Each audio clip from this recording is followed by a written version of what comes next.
It's Julia Renee. And Kendall Aaliyah. Welcome back to the Know Your Power podcast. Welcome back. Welcome back, everybody, to another episode of the Know Your Power podcast. I am your host. I'm just kidding. We don't have to do that again. I was listening to our old episodes, just like being start of the year again. We have to kind of brainstorm what we're doing this year. Mm-hmm. And I was like, what were we doing this time last year? And it is weird hearing us be like, I'm your host. Hi. Kendall Aaliyah. Welcome. This is Channel 5. It couldn't be me. No. If we even had like producers in here, I would not be able to talk. I think. It's just, well, because then it seems like a performance. Yeah. You know, instead of just chatting. Just chatting. And I think that's why people like to listen, right, guys? I hope. Hopefully. Speaking of that, though, we do have a listener that emailed in, and it was just so sweet, and I'm like, I have to read it. I didn't get permission if I could use her name, but girl, you know who you are if you hear this. So she says, "Good morning, Chloe, Kendall, and Julia. My name's blank. I'm about to open my heart here because I really need to tell y'all how I feel. I'm sitting here, just finished my gratitude and journaling. 2 years ago, this was not my life at all. I was working at Walmart, I was a victim, and I was miserable. I had gotten my trainer certification and nothing was working for me. I couldn't get clients, I had no confidence, but I found y'all's podcast. At some point, I listened to the episode with Live Wickedly, There's Nothing More Powerful Than You. I felt my mindset slowly start to shift. I've since listened to the episode so many times, anytime I have a bad day or feel my mindset shifting back. I'm now running a fitness coaching business, running challenges for women, helping people. I'm so grateful, and it's so surreal. I've been following you guys separately as well and just made my own vision board and relate to you so much. Like, whenever you talk about how your past self wouldn't have thought you'd be here, it's crazy. Okay, I hope I didn't give Kendall a panic attack with how long this is. Me too, bro. But I love y'all so much, and you're more powerful than you think." Yes, I said it too. She goes, yes, I had to. I just thought that was so cool. That's awesome. Because you can hear, you can listen to podcasts, you can read the books, you can do all of the things, but she's an example of taking, you know, what she learned here or a different mindset and actually implementing it into her life, because you can listen to all of the things, but if you don't actually go and try to think differently, stop playing the victim, you know, and really step into something that might be scary, like she completely changed her career. If you don't actually go and do the things, then you're just going to stay exactly where you are. And she's incredible proof that how you think about yourself really reflects like what your reality is. Yeah. And I feel like that's why we try to do the best job we can. We're making some episodes are just like fun and girl chatty and hanging out. And other ones are like, hey, I would love to just talk on or teach on this one thing. If even one person takes away something from those more like quote unquote educational episodes and actually applies it, or like the mindset episodes, and it just shifts how they think about themselves or like step into every day, it's crazy. I know. We love you, girl. Yeah. That's so incredible. And I sent it to Liv herself. So just know that I screenshotted your email and I sent it to Liv because we're still really good friends with Liv. Yeah. And she sent back, "Oh my God, I really needed this today. Thank you." That's so cute. So you're And for those who listen to that episode and maybe don't keep up with Liv, she does have her own podcast now too. So like I would totally check out all her socials, because I feel like every time I listen to her talk, I just kind of sit there like mouth open. Okay, this is crazy listening to everything you say right now. So she just has like so many good little knowledge points to drop every day. Yes, and I'm going to link it in our stories for this episode on our Instagram. It's called the Babe Philosophy Podcast, and it's two girls too. It's her and her good friend Mel. Yeah. And it's incredible, and I feel like if you guys listen to this, of course ours is a little bit more like, you know, fitnessy, but you would love their dynamic, and Liv is so like animated and amazing. So I just thought that was a good one to read. But That is a good one. we And got I'm proud of you. I know. We got more questions from you guys today. We're talking about, I got a little bit of everything so that we can get a smush pile of different things. So some of these are kind of funny, but very relevant. So this one is, hey, sorry, Did guys. they include that? No, they did not include the burp, and I apologize for everybody's ears. I haven't had an energy drink in a while, like honestly. Same. I've been And I'm drinking like, coffee. whoa. Oh, anyways, hey, sorry to completely ruin your email. Hey, Julia and Kenny, love you both so much. This podcast has changed my life in so many ways, and I can't thank you enough. I listen to the pod every day at work and feel like I'm hanging out with my friends. Yes, Kendall, I re-listen too. So I want to preface this with my partner. My partner has given me zero reasons to think or feel this way. This is purely something I project. When my partner and I are in public, I struggle severely with insecure thoughts that he's comparing me to other women and wondering why I'm not as pretty as them or wishing that I was as pretty. I hate feeling this way and it takes me out of being present. I want to change but don't know where to start. Please help. Thank you guys for all you do. Wow. This one's difficult because I've been there and I've also Yes. not fully understood why I was there while being there, if that makes sense. Because my question is, she says that he's giving her zero reason to think this way and Yeah. she's projecting. So, of course, my first question was, is he though? Maybe because maybe have you noticed that he's like looking at, is it certain women Exactly. or talking, or is there anything that is said? I know she says there's zero reason, but like, for example, say you're walking with your partner and you always notice that they look at a specific type of girl, maybe it's like blonde hair, blue eyes, and you're like kind of noticing that they're Yeah. always looking at this certain type of girl, and you like are you're Yeah. brown hair, You're brown like, eyes, what's or this something like about? that. So that's where my mind went, was okay, has there been any reason? My question's kind of the opposite of do you have a past relationship or maybe a past circumstance from other women or a specific type of woman that now you feel like maybe you interact with and that he's quote unquote looking at, where it's this own internalized comparison and now you're just placing blame on him, because that's another thing that could be happening here. And I think that's where it came from with me, is like and I've talked about it in the past, but not anytime recently, because I feel like I've just grown so much. I try not to bring it up anymore.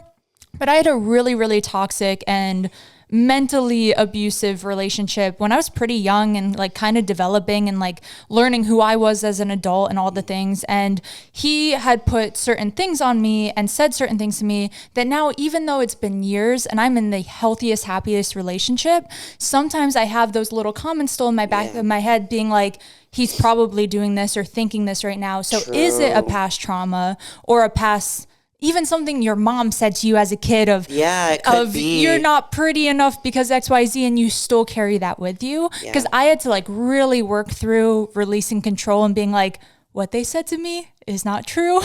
And I need to leave it in the past and not put it on my new relationship. So I do think it's probably one of those two things. Yeah, because I mean, we don't have that much information, but from what she said, it seems like she is in a really healthy relationship, and I'm so happy that you have that, and he has given you zero reason to think that way. So that's probably why we're assuming that it could also be something that you picked up maybe from a past relationship.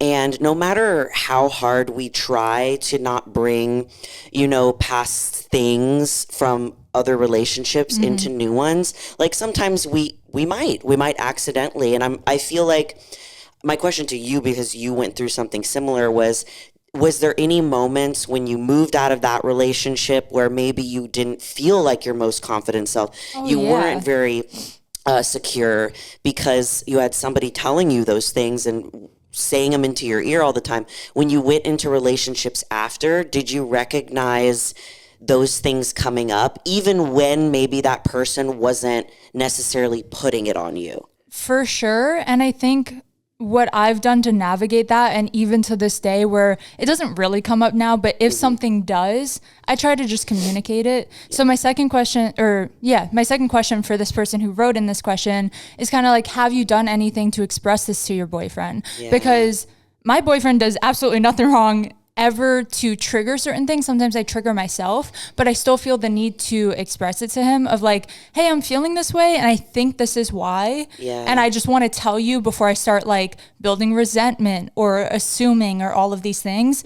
And if he is a good partner and willing to listen and communicate with you, he'll probably give you the reassurance that maybe you've just been looking for and haven't asked for yet.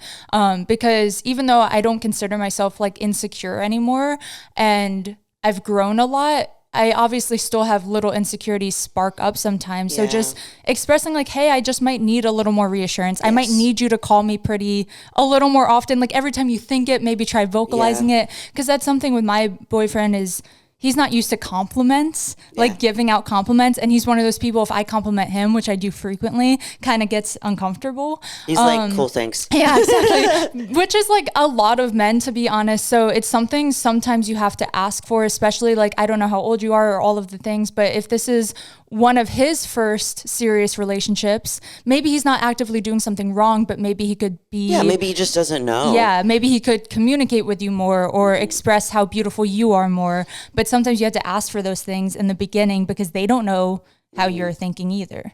Oh, definitely. So, yeah, don't be afraid to like tell him how you're feeling. And you seem very aware that you're like, okay, I know that most likely he's not thinking these things. And I am just projecting my own feelings about myself, which reading this breaks my heart. Yeah. Like really, if whoever you, I know who you are, but I don't. Lady, reading it breaks my heart because I don't want any woman to feel this way about herself ever. Yeah. And I know that because we both have, and we know how like terrible that can be feeling. And yeah, it could take you out of the present moment because you start making up stories and scenarios and things that aren't actually reality. So I feel like this is a balance of doing your own internal work and working on loving yourself for who you are, you know, on the inside, and the qualities that make you an incredible girlfriend, an incredible daughter, an incredible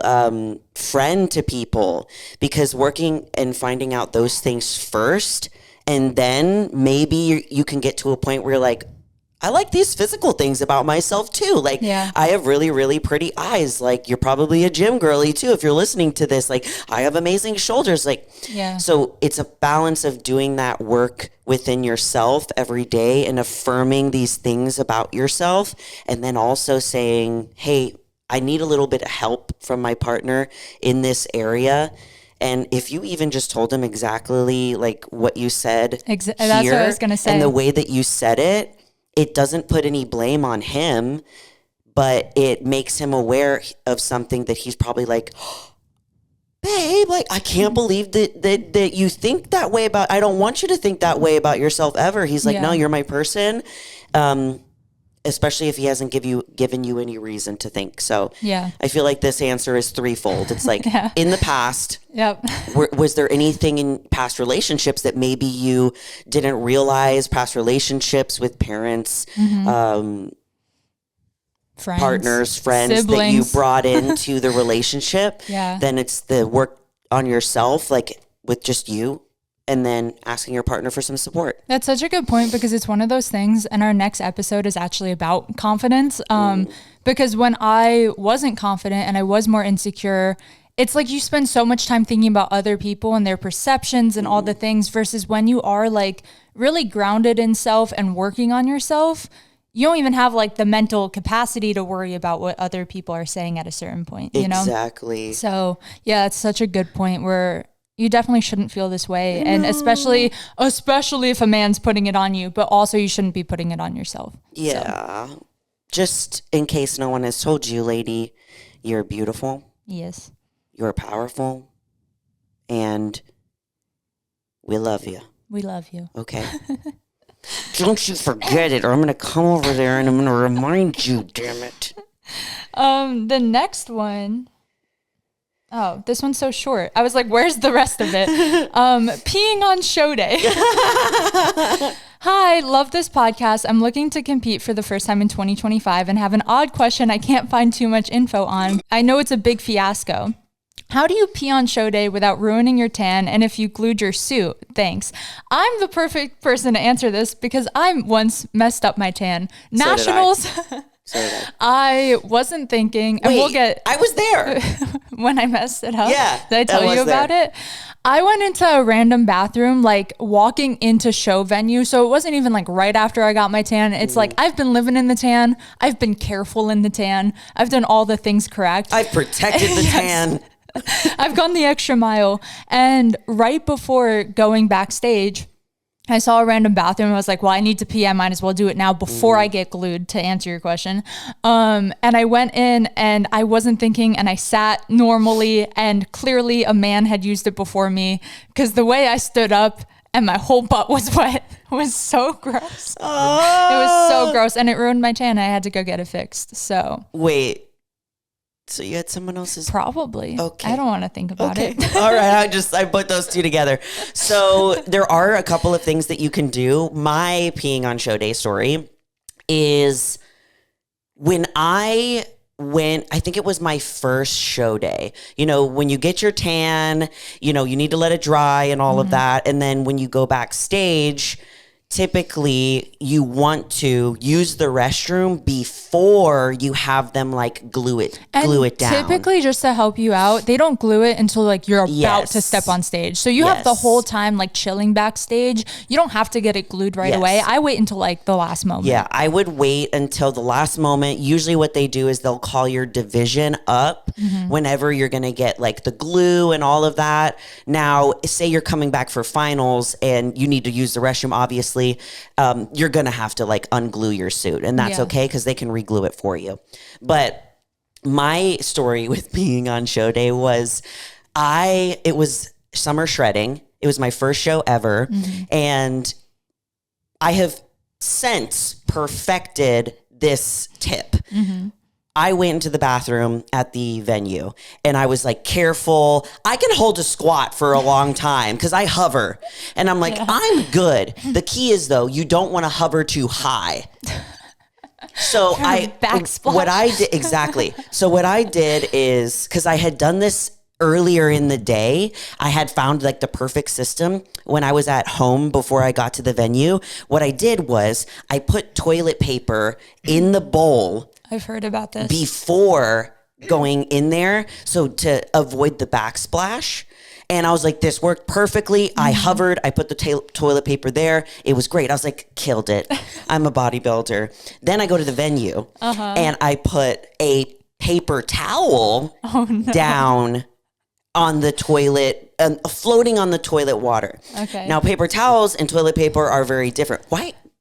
Is this really our life right now? I'm talking about peeing and the right way to pee. Pee etiquette. Pee etiquette. And it's a lot harder texture than toilet paper. So I do my routine and it literally bounces back up at me and then drips all the way down my leg. So I had a line and I was like, what? And I was like, oh, shoot. It's because I used paper towels instead of toilet paper. So it literally just created like a boink and a spring. So don't do that. Yeah, let's not do that. But really, the key is to put toilet paper down so you don't have the backsplash of the toilet water. Squat. Do not sit on a seat. Even if you think you're clean and it's at home, you just don't want to risk anything. There's also, isn't there like funnels? What is seen that, but those kind of scare me. I don't know. I've seen those actually advertised for competitors, which is kind of funny. They make kind of like like a contraption so that you can almost like pee like a guy, where like you could technically be standing. And it's like, yeah, I don't know. Those intimidate me. I feel like I'd mess up. I honestly feel like doing that it would just be harder. I agree. Because especially because you're not girls are used to squatting all the time. Also, if it makes you feel better, typically if you're working with a coach or like doing a water protocol, you're not drinking much the day before or on show day. So you probably only have to pee like once. Yeah. I have this thing where when I'm nervous, I think I need to pee, but I don't. Yeah, same. So I'll like go to the bathroom and it's like phantom pee. I get the same way. Like and nothing happens. Yeah, you're like, I'm nervous, I gotta go, and then But try the toilet paper thing. That's smart. And then don't glue your suit until the very last minute, and I think you'd be good. Okay. It's such a funny question, but I remember Googling this. Yes. So like you're not weird for asking. Yes, they do have the funnels and things, but I'm Yeah. like, I feel like that's just more complicated. Seeing you add a note of our outline that says pee funnels is so funny. Yeah, I know. I'm like, give them a link to a pay funnel. Okay, Okay, so this next one's about breast implants. It says, "Hi, ladies. I was wondering if Julia can talk a little bit about her breast augmentation experience, maybe on the podcast or a post. I needed advice. I need advice if I should go under the muscle or over the muscle. My doctor is recommending under the muscle, but it's limiting me on chest workouts. I'd advised him that I don't do intense chest workouts, but he still prefers I stay away from it. I am an inspired bodybuilding. I assume they mean bodybuilder. Yeah, aspired bodybuilder who's looking to do the wellness division, but I'm not sure what to do. Sad face. What do you recommend? Thank you so much. I love you both." So, just to give you an idea what mine are, 535 cc's, just in case anybody needs a size reference, and they're under the muscle. Mm-hmm. So whenever I'm also gonna link my guy for link my boob guy. My boob. I love him and I recommend him so much. He's also an IFBB pro. He's out of Houston, mm-hmm. and I think he works at the whatever. I'll link it for you guys. I'm not even gonna try to remember, but the reason I had such a good experience with him, it's something that's really, nerve wracking because you're, going under and you're changing your body and you're also like putting something into your body. Like it's really scary, but I always recommend him because I just loved my experience with him, because when I went in, like I did my consultation, he explained like the differences of going under the muscle and going over the muscle. And then we tried sizes and he gave me a lot of recommendations. He didn't just say yes to anything that I wanted, which for me is always a like green flag. Agreed. Because he wanted to find something that was going to be suitable for my body type. And since I already was like a 36C naturally, and by him like seeing me, he was like, okay, you can actually withstand like a pretty big size because of your breast tissue.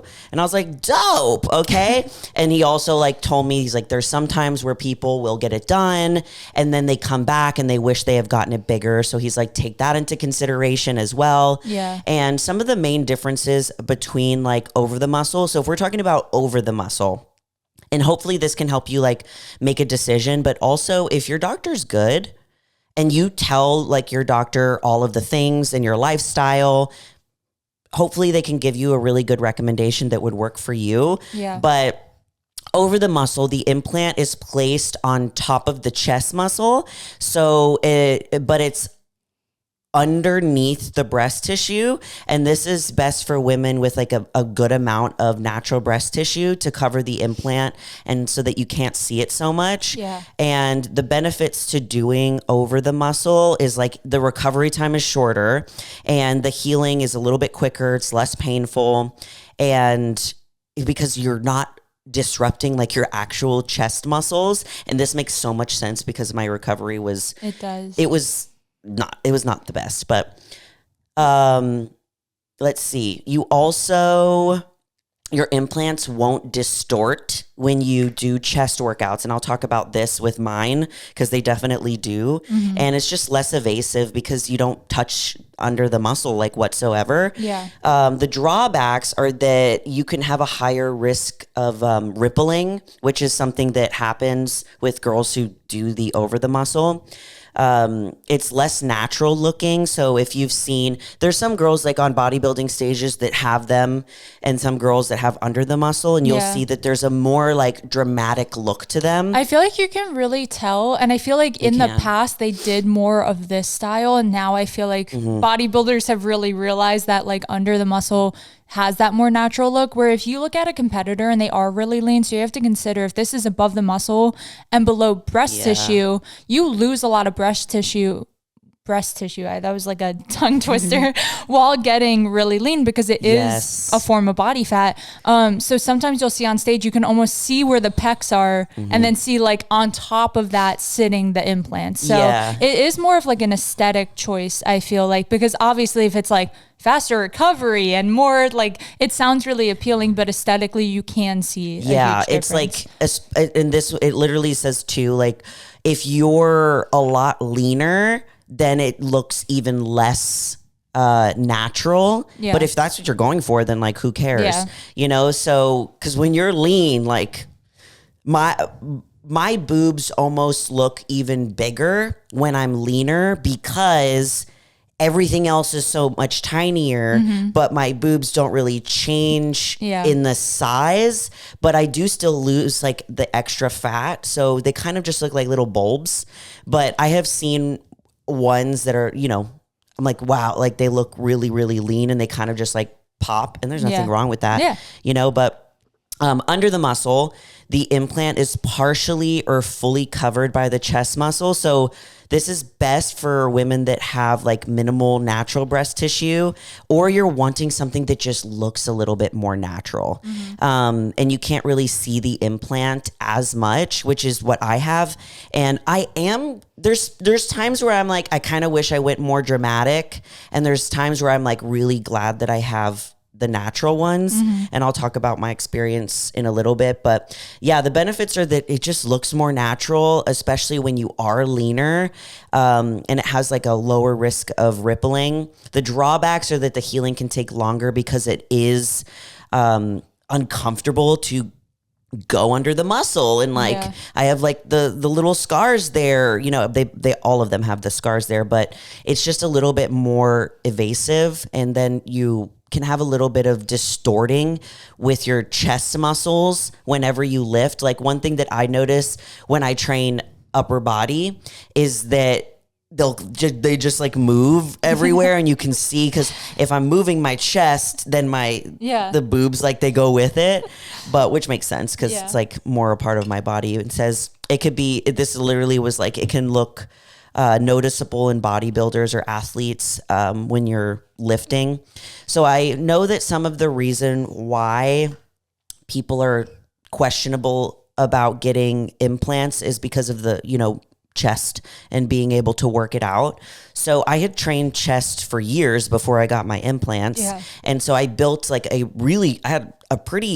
had like a line, like the pecs. And I'll see if I could like find a photo of what my chest looked like before my implants, because I loved training chest. And I think that that's one of the things that I miss. I'm going to make a note. I get it, and it's fun, but also like, if you're going into wellness anyway, not to be that person, but like you don't need to train chest. You don't. I don't have implants, and I rarely actively actually hit chest. I do have push days, but it's really shoulder days. Like I'm not like flat benching often or chest flying often, like maybe on occasion, but not enough to like significantly build up that muscle anyway. Yeah. And that is one of the things that I do miss about it's fun. Yeah. I do miss the funness of it, even for me. I know. You just feel so powerful doing it. And I had trained chest like leading up until I got my implants. And then when I did, you know, the recovery, you know, was a little bit harder because it was under the muscle, but the benefits for me outweighed the, you know, discomforts, I would say. Yeah. And I still don't train chest to this day.